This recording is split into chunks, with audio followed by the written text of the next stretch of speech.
siidaa dabalee sini wanni erga nu daangeessani barii ture bulbul farda badaa caalu wanni farda waan fardaa soqacha keessa waan farda siidaa hatneedha farda siidaa hatani siidaa dabaleen soore erga nu daangeessani barri ture bubbulee Ogalaneetiya farda siidaa hatani siidaa dabaleen soore Ogalaneetiya erga nu daangeessani barri ture bubbulee fardi siidaa dabalee sun farda mililikirra taa'ee kunu amma suura ka'esan farda hatame beetta eentati nami hattu humnaan qotee bulaarraa fudhate beetta ijoollee arsadi promotion ka jedhaman bolaa sadan tokko jira Sisaay Bulbulaa waggaa 8 dura sochii hamaa gaggeessaa turan kitaaba isaan barreessan irratti arge beette siidaa dabaleen kun nama galaan farda isaa kaalchoo fi garbuu qallabaa ture gorroo jalatti Oromoon sangaa fardaa isaa maal godha beetta guyyaatti yeroo lama dhiiqa beeke naannoo keenyatti farda goojeedhaaf lolaaf itti qophoofsitu kan leenji'amu garbuu nyaata gorroo jala hidhame namichi kun gaafa farda taphatu beekamaa ta'e odeensii qaba beetta akka kitaaba sanarra jedhutti seenaani gorgisitu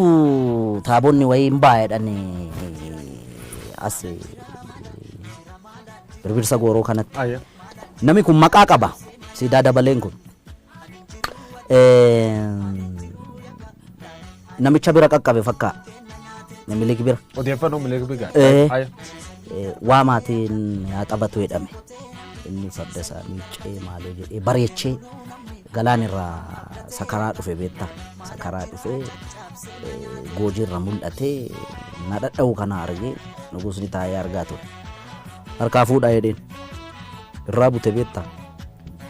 waametu farda akkasii kun mootiif malee nama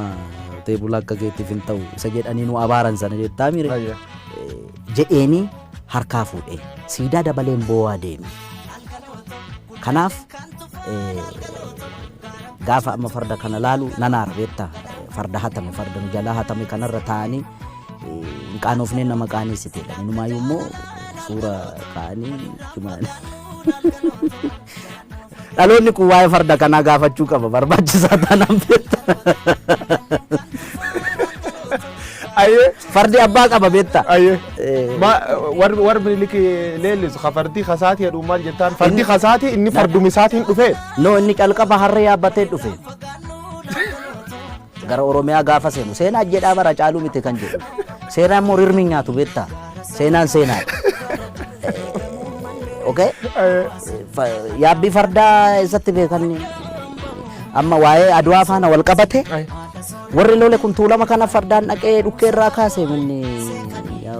wotorra ka'ee danda'a yookaan qabaniif ittiin deemataan beekama ammas bari ijoolleen gaafa fakkeessitu siidaa isaa bukkeetti gaafa Adwaan kabajamu ijoolleen jijjiirti farda jalatti qabanii kan deddeemu sangaa farda si jalatti qaba yoo yaabbii dandeessedha kan yaabbu namoonni siidaan kun kajigan jedha siidaan kun yoo jig fardi akka fardi Oromoo fardi kan akkam tolcha farda akkamitti akkam tolcha kajige yoo nya isaarraa jigsan malee okay ga inni walumaa galattan fardi abbaaf deebi'uu qaba inni dhaloonni hin deeffata baay'ee anaaf sirratti hin ta'in malee inni waan hin oolle beetta waan amma Ameerikaa kana keessatti ta'aa jiru beettaami biyya qaroomi biyya guddatti yakkamaa beeki minilikitiif yakkamaa moo oh my god ani inni gaara reeffaa miidhammaa ekeraadhanii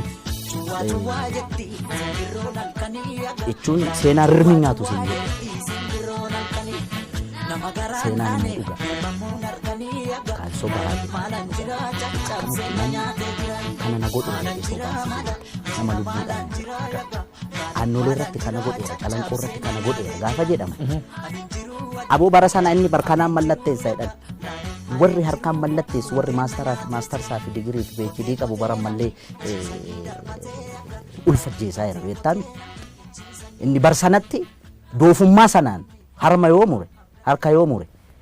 maalin tiniga doofaa waan ta'eef miti qotee bulaarra kan farda hatu kan farda saama walumaa galatti yakkamaa beeta mangisti keetti Oromoo lolti